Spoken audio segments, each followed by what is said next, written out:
on the performance of stand-up comedy. This is Frankie, the singing comedian, the stranger, the singing stranger. I believe stand-up is about energy, it's about excitement, interest, but most importantly, it's tragic comedy. It has to have a poignant, a realistic feel to it. It has to be not canned or contrived or tight. It has to be expansive.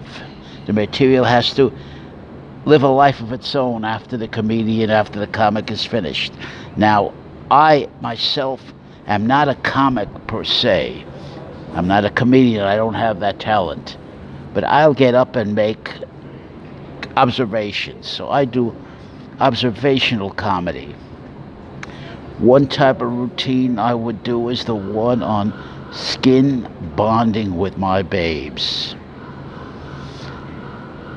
The situation is very religious people, Christian, high moral values, high standards, very judgmental. The miss is the same. The contention for comedy, for comedic observation is the following. Your stranger is in the area.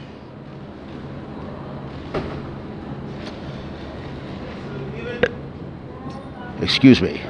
Your protagonist in this drama. Your stranger is just an observer from the outside and also involved in this scene. Two babes. Skin bonding with my babes, and the premise is this for the comedy.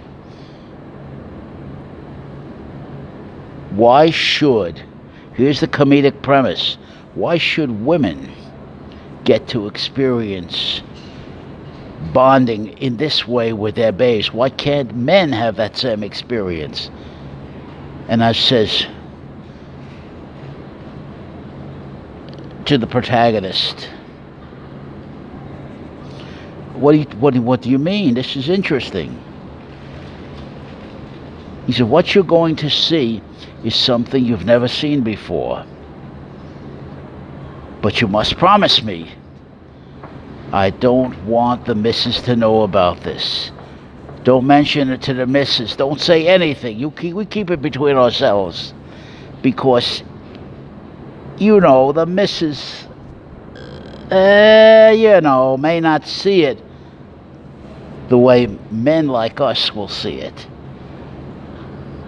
So I said, okay, let's see. So the protagonist takes his shirt off, and this is a real tough guy with a face like a mutt. Jumps in the babe's environment, jumps in the crib. And so the first thing is you've got to get into their environment. And the sight of this rough, tough, street tough mutt of a man with a face like a mutt. He gets into that crib and he takes his shirt off so he has skin bonding, and takes the two twins, the two babes, and put them right up on his chest. And his face immediately transforms into something angelic and beautiful. When I sees this, I says, oh man, buddy, I've never seen anything so beautiful in my life than this. The man was like a Madonna in there. You could kiss him. He was so beautiful in that bed with his twins. And he was obviously enjoying the bonding. Scene switches. Let's get hip to another scene. Tootsie is the mother.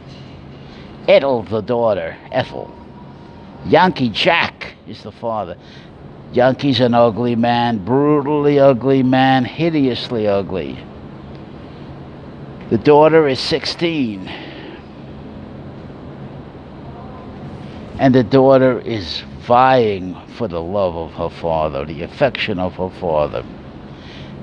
So she sits on her father's lap and take and say, Bunsi baby, I love you, Buns.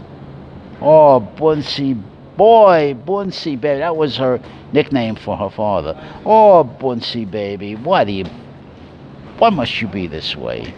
And she's rubbing Bunsi's inner thigh as she's saying this. Meanwhile, the mother's hiding in the background and watching. And you could see the mama green with envy. And she's going like this. This gesture for the old-timers means throwing the Melocchio back. Throwing the evil eye back. Giving the evil eye.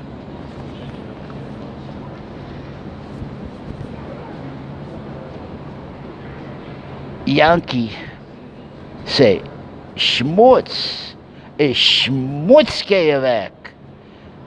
You're working overtime. You've only slept 12 hours. Go back to sleep, Schmutz. Gehwerk.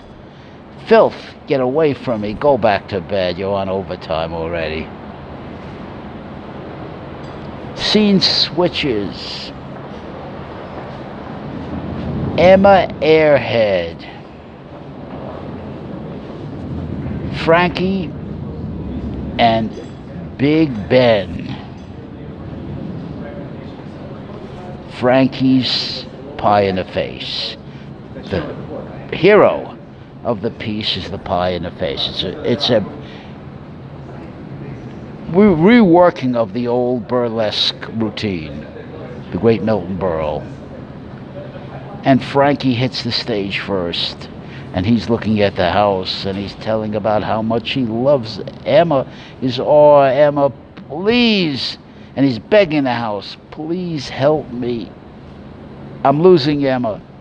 And it's obvious to the house the man is desperate. He is a severe codependent. And it's just obviously he's despondent, he's depressed, and it's obviously addicted to the presence of Emma. He's become dependent on Emma. Then Emma comes up to the stage, Frankie's girlfriend, and she's up on that stage and she's complaining about Frankie. What a horrible, he's not much of a man. He's horrible, he's this and that. Think of the old great Bill Ballance show where women used to complain, call in and tell, and Bill Ballance would say, tell old Bill what that lousy lounge lizard, that pencil neck bum has done to my little girl Charlize. What's happened? What's he done? Tell him all. Tell Uncle Bill all about it. Your rescuer, your confidant.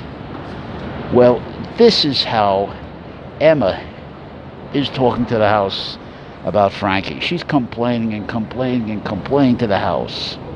And of course, the women are identifying with Emma because of Frankie's hideous appearance. I'm Frankie, 5'3", big face, big head, out proportioned body, dwarfish in appearance, repulsive, unattractive. And this goes on and on. The women are identifying with Emma. Then the scene shifts and we look to the back of the Comedy Store. Out comes Big Ben, diddy bopping up to the stage. This cat's going 6'2", 6'3". He gets a full head of hair. GQ'd, the cat's GQ'd. And he's coming up on stage. And right away, you can see the hot genital strivings. Boom! He's magnetizing it from Emma and from the women in the house. And Frankie looks like a man in pillory. And then Big Ben is saying, Emma, Why don't you taste the real man? What are you doing hanging around or being in the presence of a dwarf like this? A highly repulsive, ridiculous individual. I could take that little shrimp and put him in my pocket and walk away with him. Then we see Emma and Big Ben with pies in their hands. And the audience knows what this means, the symbol of the pie in the face. Frankie's coming to the house and begging. He doesn't want to get the pie in his face. And Frankie's begging the house. You decide. The house decides. Does Frankie get the pie in the face? Thumbs up or thumbs down to Frankie? Or will you put Frankie in pillory and blame everything on Frankie? The house votes thumbs down. Almost everyone in the house. You may find a few people who see it Frankie's way. Thumbs down. Boom! Emma hits Frankie in the face. Boom! Ben hits him in the other side. Big Ben and Emma walk off triumphantly off the stage, and Frankie's standing there with pie in his face. And the audience is just taking in Frankie's humiliated, embarrassed, hideous presence on that stage. And they're enjoying every moment because this brings out the sadism. The necessary sadism gets a release. The psychology of these comedic tragic themes is impeccable. This is an example of stand-up. The themes have to be worked out, of course, acted out, but this is the realism and the dynamics of stand-up comedy that has the bite and has the grip of authenticity. Flawless authenticity.